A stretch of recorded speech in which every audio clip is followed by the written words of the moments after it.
Sa panahon ngayon ay mahalaga talaga ang practical at budget-friendly na sasakyan, lalo na sa mga naghahanap ng sasakyan na pang-araw-araw gamit, pang negosyo o pang biyahe ng pamilya. Kaya kung gusto mo ng sasakyang maaasahan, matibay at swak sa budget mo, ang Toyota Motors ay naglabas na naman ng kanilang pinakabagong modelo. Isang makabago at practical na klase ng SUV na hango sa sikat na utility. Kung ikukumpara ang presyo nito sa mga SUV dito sa bansa, ay hindi hamak na mas mura ito sa nakararami. Di lang yun, matibay ito na klase, matipid at swak kahit sa ang biyahe. Yan ang iisa-isay natin kasama ng kabuuang presyo nito. Pero bago yun, syempre, kung bago ka pa lamang po dito sa aking channel, baka naman kaibigan po tumang click subscribe button pati na ang notification bell para naman update lagi sa mga video na gagawin ko pa. Alright, simulan na natin to!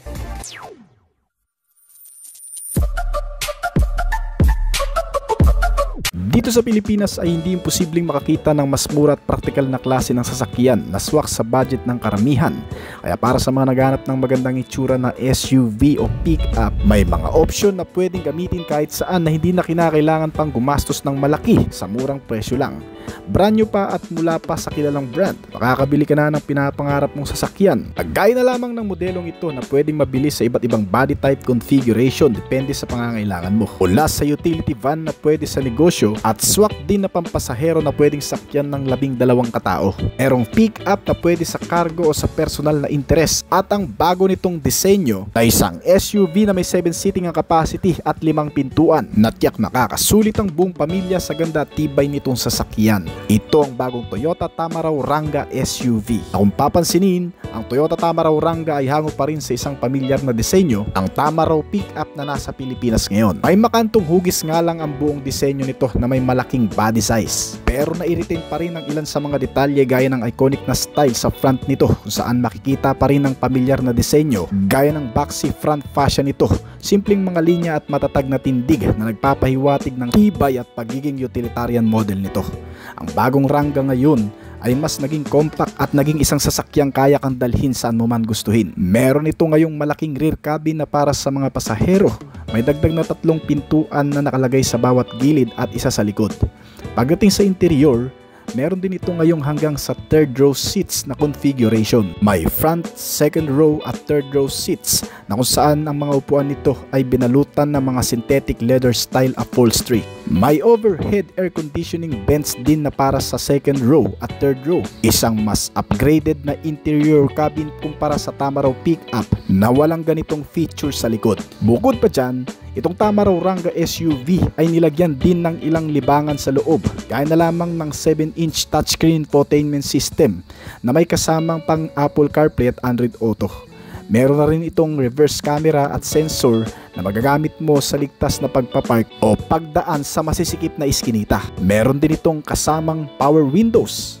Kaya hindi lang buong body nito ang binago, maging ang ilan sa mga interior features ay mas naging magarbo na kaya nang ilaban sa mas mahal na SUV ang ganitong klaseng modelo.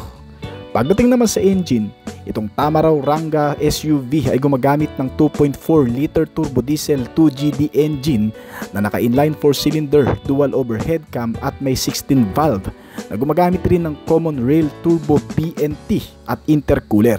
May maximum output ito na nagagawa na umaabot sa 145 horsepower at 3,400 RPM, habang ang maximum torque naman nito ay umaabot sa 343 Nm sa kada 1,200 to 2,800 RPM na ipinares sa alinmang 5-speed manual transmission at 6-speed automatic transmission.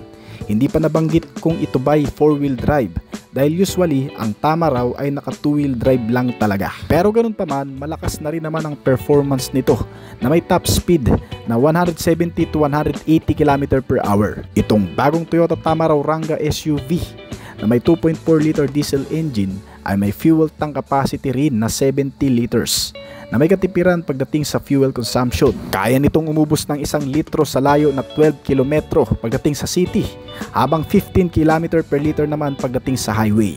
Ganyang katipid itong bagong Tamaraw ng Toyota na kung saan mas mura ang diesel, matipid pa sa consumption ng fuel na siguradong makakatipid din ang mga gagamit na consumer. Bukod sa malakas at matipid na makina, hindi rin magpapahuli itong bagong Toyota Rangga SUV pagdating naman sa safety technology.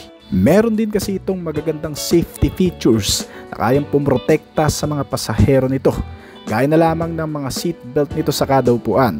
At meron din itong tinatawag na side under protection and cabin protection na nagpapababa ng wrist sa gilid o sa ilalim na binabawasan ang malubhang pinsala ng mga pasahero sa loob sa oras na ito'y mabangga.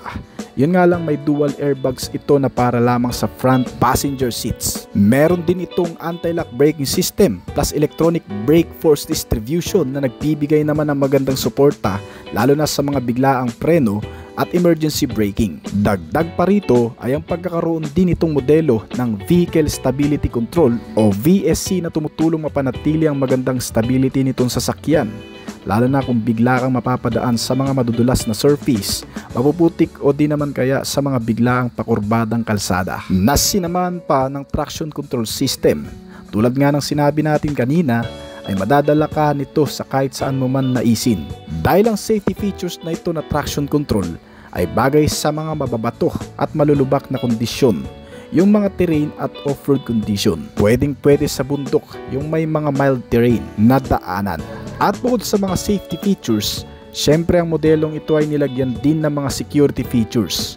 Meron itong engine immobilizer system at power door locking na nagpapatibay ng seguridad upang hindi basta-bastang makarnap ng kung sino man kung may papark mo man ito sa mga alanganing lugar. Itong Tamaraw Rangga ay gumagamit din ng maliwanag na visibility sa gabi dahil ang headlights nito ay mga naka-LED kasama ang LED daytime running lights nito. Isa pa sa mga convenient features nito ay ang pagkakaroon ng rear space storage para sa mga bagahe at kargamento. Ang platform din nito ay batay sa Hilux Champs Cab and Chassis o sa Tamaraw Pick-up Cab and Chassis na nilagyan lang ng isang malaking rear cabin para maging SUV ang dating. Bali sa ngayon mga kaibigan, itong Tamaraw ay available sa Pilipinas, yung mga pick-up at van na pang negosyo lang, na nagre-range sa estimated price mula sa 757,000 hanggang sa 1,075,000 pesos sa bansa. Pero itong SUV Tamaraw Rangga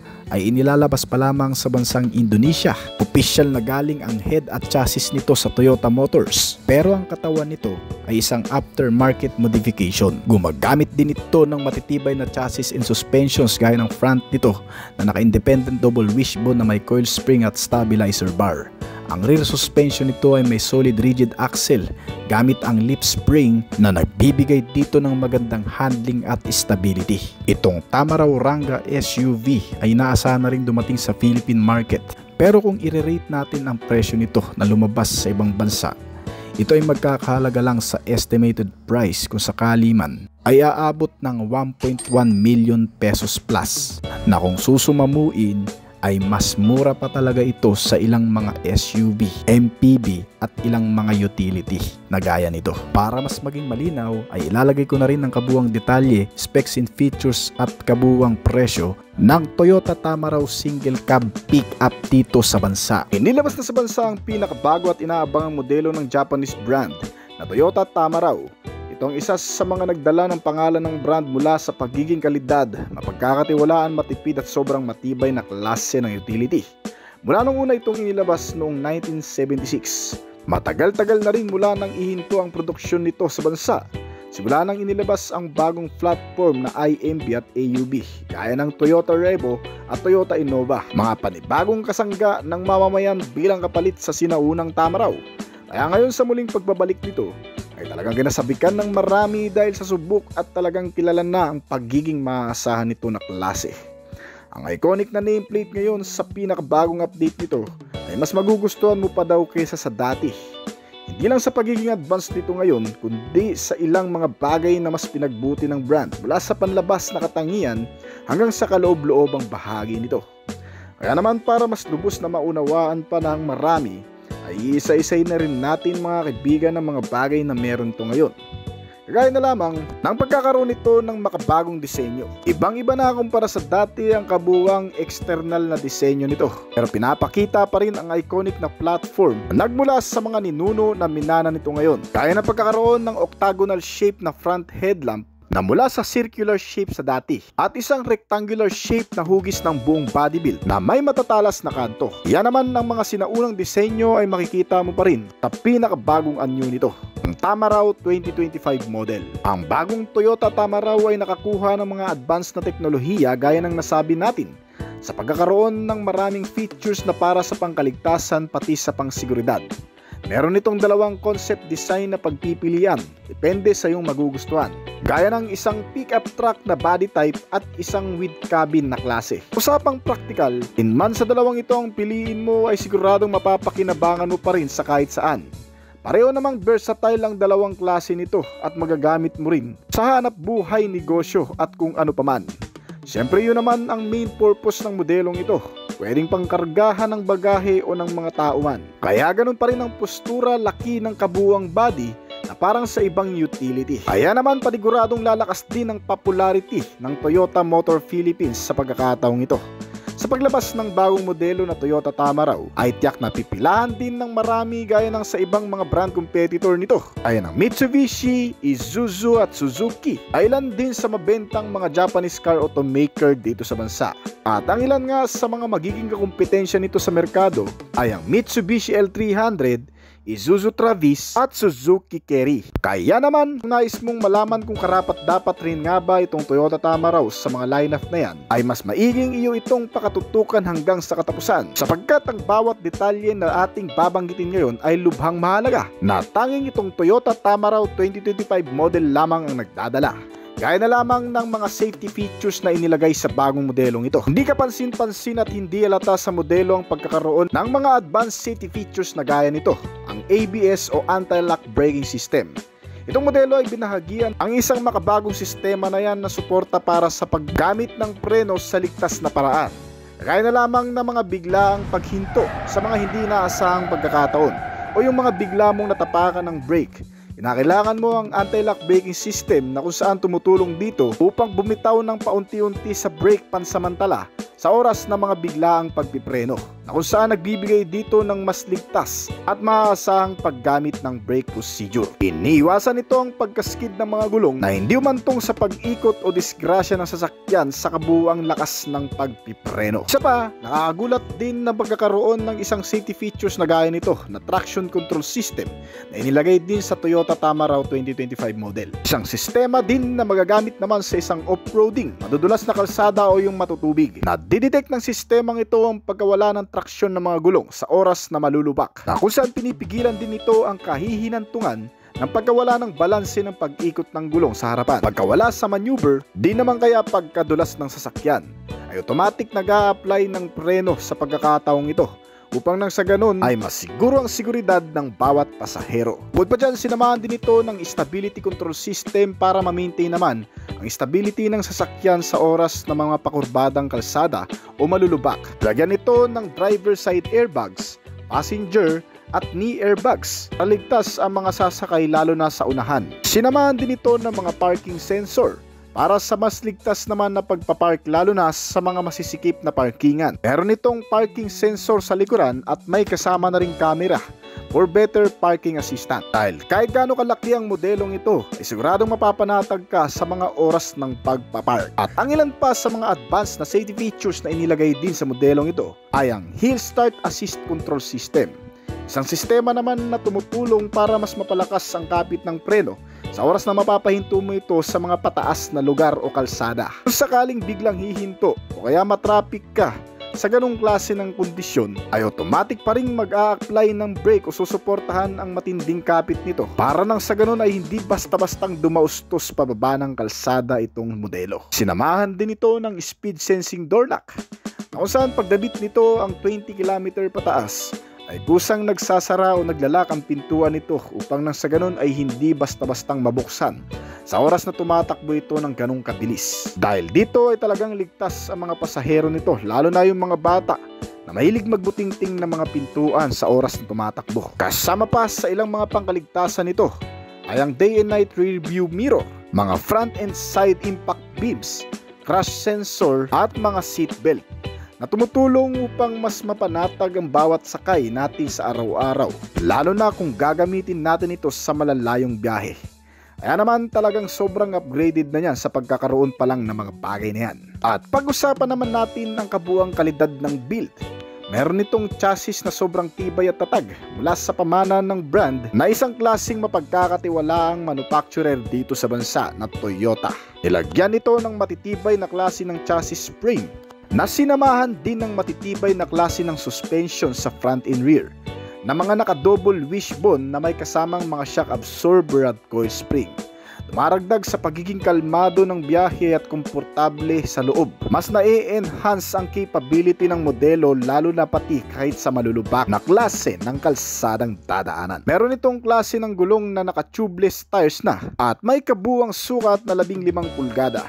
Ang mga brake nito ay nilagyan naman ng mga naka-disc type sa front habang naka-drum brake type naman para sa rear brake nito. Pagdating naman sa manubela, ito ay nilagyan din ng isang power steering na klase, naka-rack and pinion at di-adjustable na steering column.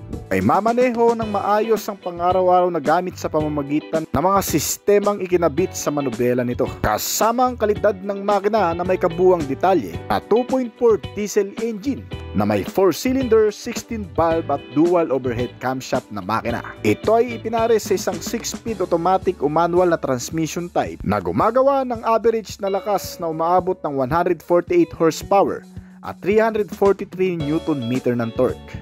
Ano naman ang kabuuang top speed ng modelong ito sa estimated lumalabas na hanggang sa 170 km/h ang magagawa nitong bilis sa actual. Well, hindi lamang siguro yan sa makina kundi pati na rin sa mga makakagamit nito.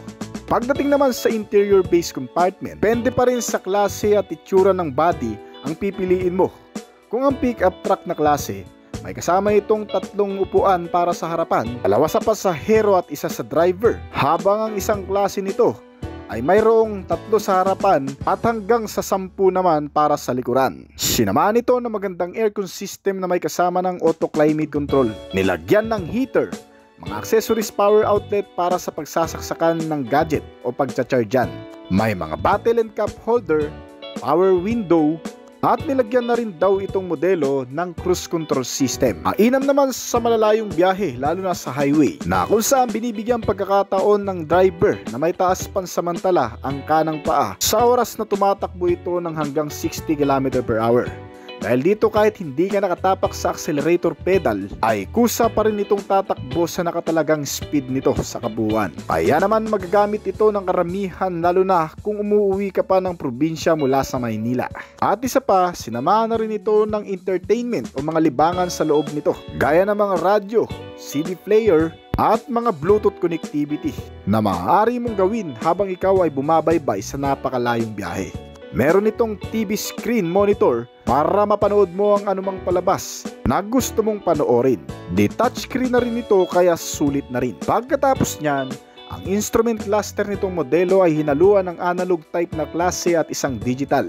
Nagbibigay naman sa driver ng malawak na impormasyon patungkol sa pagmamaneho nito, kung saan dito lumalabas ang ilan sa mga notifikasyon, signal sign, pagpapaalala sa orasan at kung ano paman na tumutulong din para ma-maintain ang kalidad nitong sasakyan habang nagpapaandar. At ang iba pang bahagi nitong bagong Toyota Tamaraw 2025 model ay ang external features nito.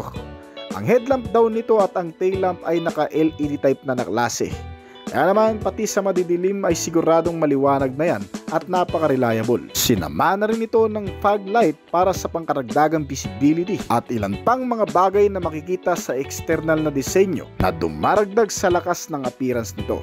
Meron itong mga security features din na inilagay ng brand para masiguro naman ng mga may-ari na kung iiwan lamang ito sa labas ng bahay at wala sa loob ng parkingan, ay hindi pa rin magagalaw, mapapaandar o mananakaw ng kahit na sino man. Sa pagkakaroon ng anti-theft alarm, engine immobilizer, central locking at power door lock na nagpapatibay sa seguridad nitong sasakyan habang nakastay lang sa parkingan. Meron itong estimated na laki ng fuel tank nito na 50 to 60 liters na full tank at kumukonsumo daw ng mas matipid na paraan.